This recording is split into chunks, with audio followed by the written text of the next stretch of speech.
Hello everyone, welcome आप सभी का हमारे यूट्यूब चैनल पर। दोस्तों, इस वीडियो में हम द्विघात समीकरण के मूल निकालने की विधियों को देखने वाले हैं। इसके अंदर हम रूट ऑफ क्वाड्रेटिक इक्वेशंस के जितने भी मेथड्स हैं उनको हम देखने वाले हैं। दोस्तों, यहाँ पर द्विघात समीकरण के मूल निकालने की 3 विधियां होती हैं: गुणनखंड विधि, फैक्टराइजेशन मेथड, द्विघाताचार्य सूत्र, और तीसरी जो विधि होती है पूर्ण वर्ग विधि। अगर आप इस वीडियो के अंत तक बने रहते हैं तो द्विघात समीकरण के मूल निकालने की ये तीनों विधियां आपकी मुट्ठी में होगी और इसके बाद आपको द्विघात समीकरण के मूल निकालने से संबंधित एक भी वीडियो को देखने की जरूरत नहीं पड़ेगी। ये मैं आपको बिल्कुल विश्वास दिलाता हूँ। तो दोस्तों, हमारा जो फर्स्ट जो मेथड है वो हम गुणनखंड विधि को देखेंगे, लेकिन उससे पहले हमें पता होना चाहिए कि द्विघात समीकरण यानी कि क्वाड्रेटिक इक्वेशन जो होती है वो कैसी होती है। तो दोस्तों, इसका जो मेन जो रूप होता है यानी कि जनरल फॉर्म बोले, व्यापक रूप बोले, तो वो दोस्तों इस रूप का होता है। ये ax² plus bx plus c equal to 0 होता है। आप देख रहे हैं इसके अंदर x² होना चाहिए और एक x हो सकता है, c हो सकता है, बराबर में 0 होना चाहिए। ये दोस्तों x² के जो गुणा में होता है यानी गुणांक बोलते हैं, इसको कोफिशिएंट बोलते हैं, ये इसको a बोलता है। और x के जो गुणांक होता है यानी कि x का जो कोफिशिएंट होता है उसको हम b कहते हैं, और जो बिना x वाला होता है उसको हम अचर पद कहते हैं, या फिर हम बोल सकते हैं कांस्टेंट टर्म बोलते हैं। दोस्तों, यहाँ पर ये a b c जो होते हैं कोई भी रियल नंबर हो सकता है, कोई भी वास्तविक संख्या हो सकती है, यानी कि a b c की जगह कुछ भी मान निकाल सकता है, +1 -1 2 3। लेकिन a के लिए इस कंडीशन ये है कि a का मान 0 नहीं हो सकता। ऐसा इसलिए दोस्तों क्योंकि अगर a का मान यहाँ पर हमने 0 रख दिया तो 0 × x² 0 हो जाएगा, यानी कि पीछे केवल ये बचेगा। ये बच गया तो यहाँ पर तो x की घात 1 है, इसलिए दोस्तों ये द्विघात समीकरण नहीं होकर ये तो रैखिक समीकरण बन जाएगी, एक घातीय समीकरण बन जाएगी, जबकि हमें यहाँ पर द्विघात समीकरण के बारे में पढ़ना है। तो दोस्तों, यहाँ पर हम जितने भी द्विघात समीकरण के एग्जाम्पल बन सकते हैं हर टाइप के, वो मैं यहाँ पर लेने की कोशिश करूंगा, जिससे कि आपके सभी के सभी डाउट एकदम क्लियर हो सके। तो आइए दोस्तों, हम पहली विधि को शुरू करते हैं। फर्स्ट विधि का नाम गुणनखंड विधि यानी कि फैक्टराइजेशन मेथड। फर्स्ट क्वेश्चन के माध्यम से इस विधि को समझने का प्रयास करते हैं। दोस्तों, हमें यहाँ पर इस विधि में ये जो x का जो कोफिशिएंट होता है, x वाला जो पद होता है, इसको हमें 2 भागों में तोड़ना है। अब यहाँ पर इस तोड़ने के लिए हमें यहाँ पर 2 संख्या दोस्तों चाहिए। 2 संख्या अब कैसे मिलेगी हमें, उसके लिए ध्यान रखना दोस्तों कि x² का जो गुणांक होता है यहाँ पर लिख लीजिए, कुछ भी नहीं है तो 1 छुपा हुआ है, 1, तो 1 × 7 करें। इनका हमें क्या करना है दोस्तों, गुणा करना है, यानी कि 2 संख्या ऐसी हमें ढूंढनी है जिनका गुणा करने पर क्या है दोस्तों, प्लस का 7 है। और बीच में जो संख्या लिखी होती है यानी कि x वाली, उसको ऐसे कैसे लिखिए कि बीच वाली होती है। इसका मतलब ये है कि ऐसी 2 संख्याएं जिनका योग करने पर 8 आए, यानी कि इन संख्याओं का गुणा करने पर तो प्लस का 7 और उन 2 संख्याओं का योग करने पर प्लस का 8 आए। ये कंडीशन जहां पर जो भी संख्या सेटिस्फाई करेगी वो 2 संख्या यहाँ पर हमें रखनी है। तो थोड़ा यहाँ पर दोस्तों दिमाग लगाना पड़ेगा। यहाँ पर आप थोड़ा ध्यान से देखिए, तो हमारे पास 2 संख्या ऐसी है, एक तो 7 है, एक 1 है। इनका आप गुणा करके देख लीजिए। गुणा जब करेंगे तो दोस्तों ये 7 आता है, इनका योग करेंगे आपस में तो दोस्तों 8 आता है। तो 7 और 1 जो संख्या यहाँ पर एकदम संतुष्ट हो रही है, सेटिस्फाई हो रही है। तो हमें क्या करना है, कुछ नहीं करना। पहला जो x² वाला टर्म है और जो लास्ट वाला है उनको तो ऐसे का ऐसे लिखना है। बीच में जो होता है वहां पर हमें जो संख्या हमने लिखी है, जो हमने सोची है, वो यहाँ पर लिख देते हैं, प्लस का 7 प्लस की 1, और यहाँ पर x है तो दोस्तों इनके पीछे x लगा देते हैं। इसके बाद हमें क्या करना है, आगे वाले 2 और पीछे वाले 2 का ऐसे हमें जोड़ा बनाना है। अब नेक्स्ट स्टेप क्या होना चाहिए हमारा, अब यहाँ से हमें एक संख्या कॉमन लेनी होगी, यहाँ से कॉमन लेनी होगी। तो दोस्तों देखिए, जो पहला जो जोड़ा हमने लाइन खींची है, यहाँ से क्या कॉमन आ रहा है, यहाँ से x कॉमन आ रहा है, तो पीछे बच गया x प्लस का यहाँ पर आ गया 7। अब प्लस का, अब दोस्तों यहाँ से भी हमें कोई संख्या कॉमन लेनी, यहाँ से तो देख लीजिए x तो दोनों में है नहीं तो x तो कॉमन नहीं आएगा। तो संख्या में देख लीजिए दोस्तों एक ही कॉमन आएगा, क्योंकि कॉमन का मतलब ये होता है कि ऐसी संख्या जिनका दोनों में भाग जाए। तो एक ही कॉमन आ रहा तो 1 लिख दिया। अब यहाँ पर दोस्तों क्या बच जाएगा, x प्लस 7।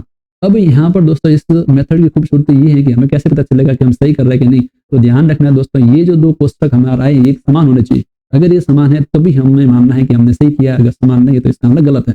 अब नेक्स्ट स्टेप क्या होगा, जो कोष्ठक समान आया है उनको एक बार ऐसे कैसे लिख दो, फिर क्या क्या बच गया उनको अलग ब्रैकेट में लिख दो। यहाँ पर दोस्तों देखिए x बच गया, यहाँ पर प्लस का 1 बच गया, इनको हम अलग ब्रैकेट में लिख देते हैं, फिर बराबर में 0 ऐसे का ऐसे। कभी भी ऐसे कोष्ठक लिखे हो कितने भी और बराबर में 0 हो तो उनको हमें हल करना है, तो प्रत्येक को बराबर 0 करना पड़ेगा। इसका मतलब दोस्तों ये है कि प्रत्येक कोष्ठक को बराबर 0 कर लो, यानी कि x प्लस 7 भी बराबर 0। यहाँ पर एक बार की लाइन खींचूं तो दूसरा कोष्ठक x प्लस 1 है, ये भी बराबर 0।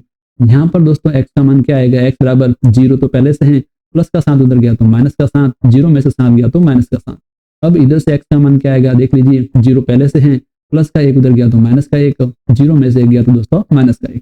ये जो हमारे x के मान आए हैं वही इस द्विघात समीकरण के क्या हो गए दोस्तों, मूल हो गए। तो कौन कौन से मूल हो गए एक बार मैं लिख देता हूँ। एक तो -7 हो गया, एक हो गया दोस्तों माइनस का 1 हो गया। अब नेक्स्ट एग्जाम्पल एक और ले लेते हैं। इसके अंदर आप ध्यान से देख लीजिए 6x² plus 11x plus 3 equal to 0। यहाँ भी सेम वो का वही प्रोसेस करना है। लास्ट और फर्स्ट का गुणा करते हैं 6 × 3 संख्या का गुणा करना है दोस्तों। 6 × 3 का गुणा करेंगे तो 18 और बीच में क्या लिखा है प्लस का 11। ये दोनों हमने एक बार के लिए लिख दिया। यहाँ पर हमें क्या किया है गुणा किया है, तो ऐसी संख्या ढूंढनी है जिनका गुणा करने पर तो 18 है और दोस्तों योग करने पर प्लस का 11 आना चाहिए। तो थोड़ा सोचने पर हमें पता चलेगा कि ऐसी संख्या दोस्तों एक तो 9 है और दूसरी है 2। इनका आप गुणा करके देखिए तो 18 आता है और इनको आप जोड़ के देखिए तो 11 आता है। तो फिर हमें क्या करना है, फर्स्ट जो टर्म है यानी x² वाली उसको तो ऐसे कैसे लिखनी है और बिना x वाली यानी कि अक्षर पद है कांस्टेंट टर्म है उसको ऐसे कैसे। बीच में क्या लिखना है जो हमने संख्या सोची वो ऐसे कैसे लिख दो 9x प्लस 2x x लगाकर लिखना है। यहाँ पर अगर y होता तो यहाँ पर मैं y लिखता दोस्तों। अब क्या करना है आगे वाले 2 और पीछे वाले 2 का जोड़ा बना लो। अब यहाँ से जो कॉमन आ रहा है उनको लिख लेते हैं। यहाँ से आप देख सकते हैं संख्या की बात करें इधर 6 है इधर 9 है तो कॉमन दोस्तों आ गया 3 आ गया क्योंकि दोनों में 3 का भाग जा रहा है और x भी दोस्तों कॉमन आ रहा है। अब यहाँ पर क्या बच गया, यहाँ पर 2x बच गया प्लस यहाँ पर बच गया 3 प्लस का इधर क्या कॉमन आ रहा है दोस्तों, संख्या में तो कोई भी कॉमन नहीं यानी 1 कॉमन आ गया। x है x दूसरे में नहीं है तो x तो कॉमन नहीं आएगा। इधर क्या आ जाएगा दोस्तों 2x प्लस 3 इक्वल टू 0। अगर आपको कॉमन लेना नहीं आता तो कमेंट जरूर करिएगा, मैं आपको कॉमन लेना भी जरूर सिखा दूंगा। अब दोस्तों यहाँ पर देख सकते हैं कि दोनों कोष्टक समान है, इसका मतलब अब तक तो हमने समान किया है, सही किया है एकदम। अब कोष्टक हमने लिख दिया, पीछे क्या बच गया 3x प्लस का 1 इक्वल टू 0। तो यहाँ पर पहुंचने के बाद प्रत्येक कोष्टक को हमें 0 करना पड़ेगा। तो क्या करेंगे 2x plus 3 equal to 0 line खींच देते हैं, फिर 3x प्लस 1 इक्वल टू 0। यहाँ से हमें x का मान निकालना। तो दोस्तों पहले 2x 3 को उधर लेकर जाएंगे तो 0 माइनस 3 का मतलब हो गया -3। यहाँ से x बराबर आ गया दोस्तों माइनस का 3/2। यहाँ से हमें x का मान निकालना है तो प्लस का 1 उधर गया आएगा तो 0 माइनस 1 यानी -1 और x बराबर हो गया दोस्तों माइनस का 1/3। अतः जो हमारे जो इस द्विघात समीकरण जो हमें दे रखा था इसके मूल हो गए दोस्तों -3/2 और माइनस का 1/3। नेक्स्ट क्वेश्चन है कि x² minus 3x minus 10 equal to 0। यहाँ पर देख लीजिए दोस्तों माइनस माइनस वाला हमने क्वेश्चन यहाँ पर रखा है। अब यहाँ पर थोड़ा ध्यान रखना, जब निशान माइनस माइनस वाला हो तो थोड़ा सा ध्यान रखना है दोस्तों। यहाँ पर क्या छुपा हुआ है, एक अब फर्स्ट और लास्ट का गुणा करते हैं मल्टीप्लाई करते हैं 1 × -10। इनका जब गुणा किया तो दोस्तों आ गया -10। मैं इस द्विघात समीकरण की बात करें दोस्तों तो हमें निशान के साथ में संख्या लिखनी है। ये माइनस लिखा है तो -10 इसको लिखेंगे दोस्तों। अब बीच में क्या लिखा है आप +3 नहीं लिखेंगे, निशान के साथ बोलेंगे तो दोस्तों -3 है। यानी कि हमें दोस्तों ऐसी दो संख्या लेनी है जिनका गुणा करने पर तो -10 हो और योग करने पर दोस्तों -3 आ जाए। अब थोड़ा सा दिमाग लगाने पर ऐसी दो संख्या हमें मिल भी जाती हैं। ऐसी दो संख्या एक तो है दोस्तों -5, एक है 2। अब इनको देख सकते हैं कि इनका गुणा जब हम करेंगे तो -5 और 2 का गुणा किया तो -10 आ रहा है। इनको जब हमने जोड़ा तो दोस्तों क्या आएगा देख लीजिए आप, -5 + 2 तो आ गया -3। ये दोनों कंडीशन सेटिस्फाई कर रही है इसलिए दोनों संख्या एकदम करेक्ट है। अब क्या करेंगे x² ऐसे कैसे, बीच में क्या लिखेंगे माइनस का संख्या है तो -5x प्लस 2 है तो +2x -10 ऐसे कैसे इक्वल टू 0। आगे वाले 2 और पीछे वाले 2 में कॉमन ले लेते हैं। अब यहाँ से कॉमन आ गया x, इधर बच गया x -5 प्लस का इन दोनों में दोनों कॉमन आ गया दोस्तों 2, यहाँ पर बच गया x -5। दोनों ब्रैकेट एकदम समान आए हैं इसलिए दोस्तों अब तक तो हमने सही किया है। x -5 कॉमन ले लेते हैं, पीछे क्या बच गया x + 2 इक्वल टू 0। अब यहाँ से हम क्या करेंगे प्रत्येक ब्रैकेट को इक्वल टू 0 कर लेते हैं। तो यहाँ से हमें क्या क्या मिलेगा आप खुद देख सकते हैं। x इक्वल टू यहाँ से मिलेगा दोस्तों +5 और यहाँ से x इक्वल टू मिलेगा -2। इस कारण जो इसके रूट हो गए इस क्वाड्रेटिक इक्वेशन के वो हो गए एक तो 5 और दूसरा हो गया -2। नेक्स्ट जो क्वेश्चन है वो है 2x² + x - 6 इक्वल टू 0। अब की बार दोस्तों यहाँ पर प्लस है और यहाँ पर माइनस है, यानी कि मैं हर तरह के क्वेश्चन लेने की कोशिश कर रहा हूँ ताकि आपके एक भी डाउट न रहे। अब दोस्तों देख लीजिए फर्स्ट और लास्ट का जब गुणा करेंगे 2 का गुणा -6 से करेंगे तो आ जाएगा -12। बीच में क्या लिखा है आप बोलोगे बीच में तो कोई संख्या नहीं है, प्लस की जरूर है लेकिन छुपा हुआ तो 1 है ना दोस्तों, तो हम संख्या क्या बोलेंगे प्लस की 1। यानी कि दोस्तों यहाँ पर ऐसी दो संख्या लेनी है जिनका गुणा करने पर -12 आए और योग करने पर प्लस का 1 आए। थोड़ा सा सोचने पर हमें दो संख्या ऐसी एक तो 4 मिलती है, एक मिलती है -3। इनका गुणा करेंगे तो -12 आता है और जोड़ेंगे तो जोड़ने पर दोस्तों देख सकते हैं आप ऐसे लिखेंगे। अब थोड़ा अगर आपको ये कैलकुलेशन आती है तो हम इसको कोष्टक ऐसे खोलेंगे दोस्तों और 4 में से 3 गए तो दोस्तों 1 हो जाता है। अब यहाँ पर लिख देते हैं प्लस का 4x माइनस का 3x माइनस का 6 इक्वल टू 0।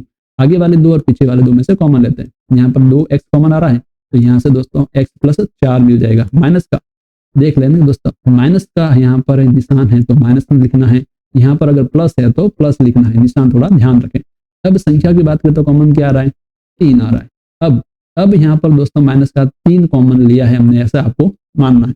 माइनस का 3 कॉमन लिया है तो दोस्तों यहाँ पर क्या बचेगा, केवल x। यहाँ पर -3 कॉमन का भाग देंगे। कॉमन का मतलब दोस्तों क्या होता है, मैं आपको हिंट दे देता हूँ।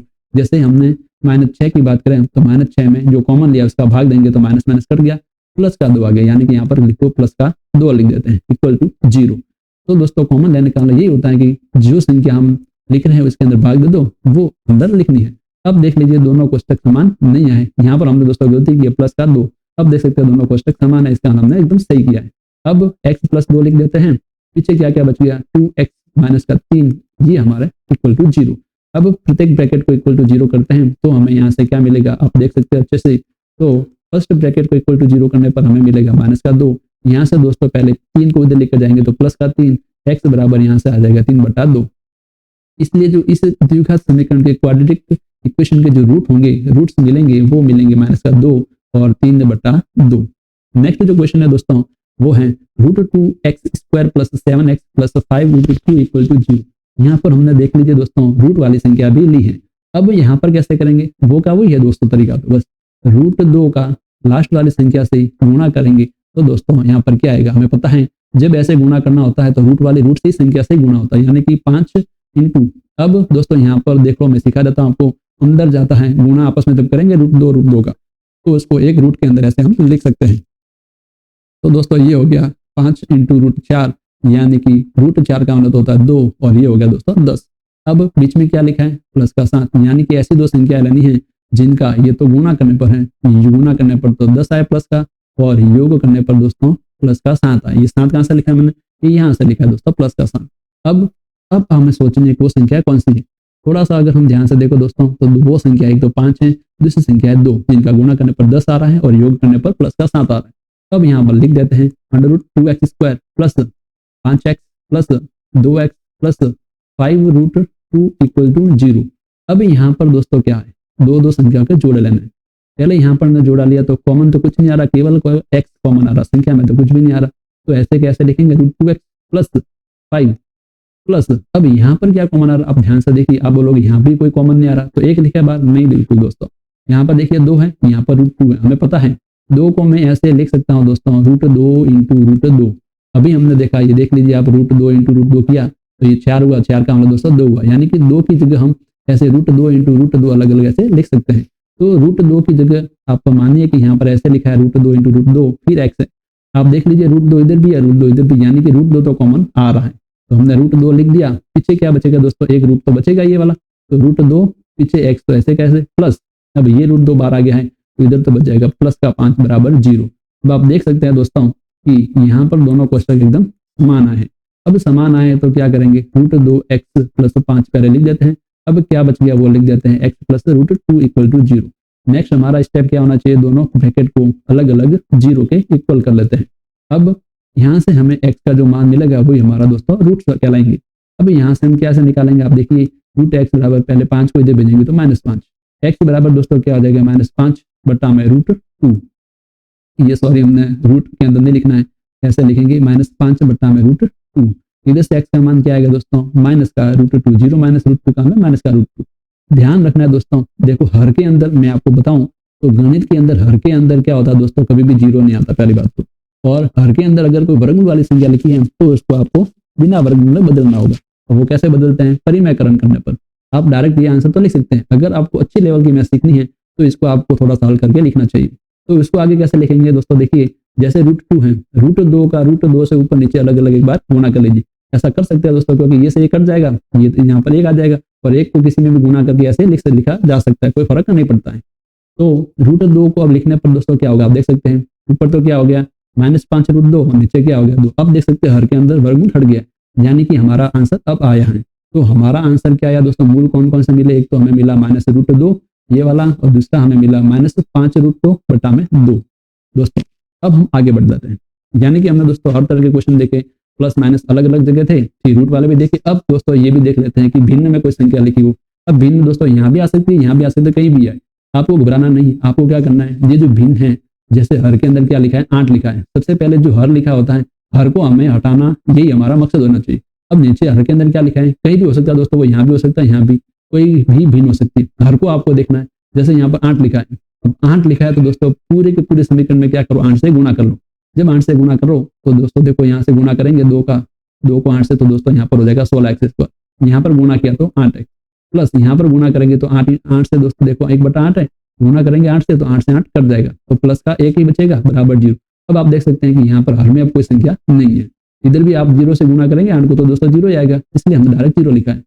अब हमारा जो प्रश्न जो है अब शुरू होता है दोस्तों। अब वापस वोकैब 16 का 1 से गुणा करेंगे तो दोस्तों आता है 16, बीच में जो संख्या लिखी है -8, यानी कि ऐसे दो संख्या ढूंढनी जिनका गुणा करने पर 16 है और योग करने पर -8 आए। अब ऐसी दो संख्या जो कौन सी हुई, एक तो -4, दूसरी संख्या है -4। आप देख सकते हैं इनका गुणा करेंगे तो माइनस इंटू माइनस दोस्तों प्लस हो जाएगा, और 4 इंटू 4 हो जाएगा 16 हो जाएगा, और योग जब करेंगे तो क्या हो जाएगा, देख सकते हैं आप -4 ऐसे होगा, और माइनस माइनस वाली जुड़ती हैं तो दोस्तों -8 हो जाएगा, यानी कि ये संख्या एकदम फिट बैठती है। अब यहाँ पर हमें ऐसे ही लिखना पड़ेगा 16x², बीच में क्या दोस्तों लिखेंगे -4x, वापिस -4x प्लस 1 कैसे कैसे इक्वल टू 0। आगे वाले दो संख्या और पीछे वाले दो संख्या में दोस्तों हम क्या करेंगे, अब कॉमन लेंगे।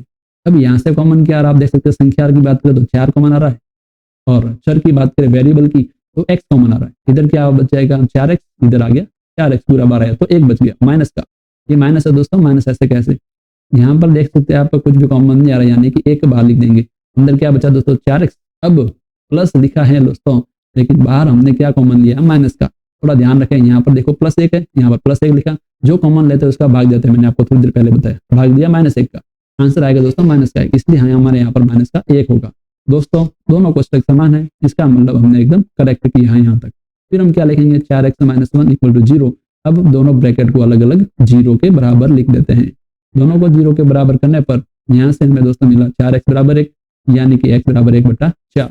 यहाँ से हमने मिला दोस्तों वापस वो x बराबर 1/4, यानी कि जो हमें रूट्स मिले हैं वो कौन कौन से मिल गए दोस्तों 1/4, 1/4।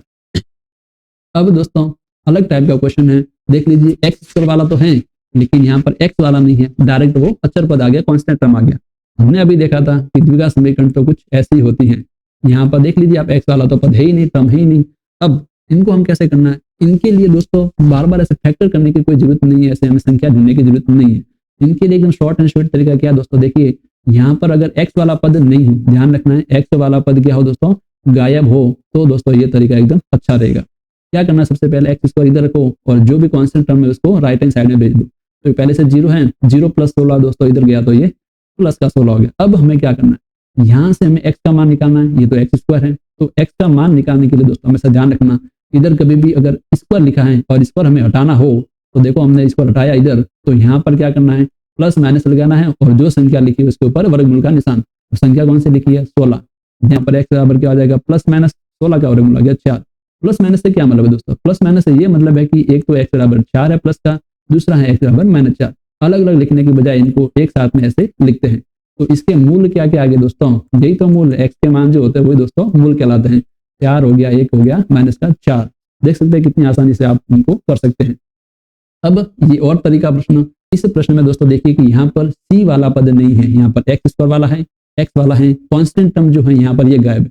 अब कांस्टेंट टर्म यानी कि अचर पद जो है वो अगर गायब है तो दोस्तों यहाँ पर ये तरीका आपको करना है। कौन सा तरीका, आप देखिए कुछ नहीं करना, डायरेक्ट x कॉमन लेना है। तो जब x कॉमन लेंगे तो इधर क्या बचेगा x + 4 = 0।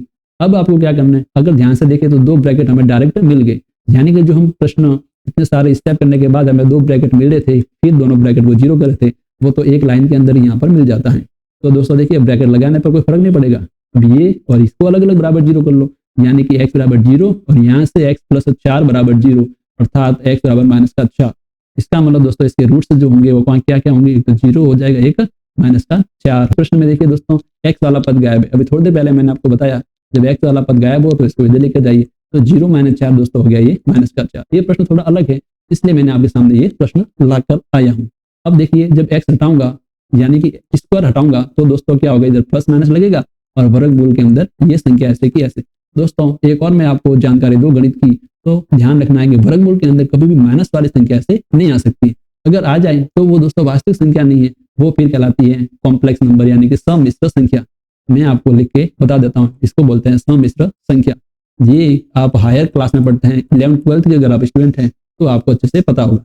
तो इनसे बचने के लिए अब क्या करेंगे, आपको कुछ नहीं करना, प्लस माइनस। हमें ये जो 4 का वर्गमूल है, 4 का वर्गमूल पता है हमें क्या होता है, 2। और जब भी वर्गमूल के अंदर माइनस आता है तो ऐसे आई लिख दो। इस आई को हम बोलते हैं दोस्तों आयोटा, इसको पढ़ते हैं आयोटा से।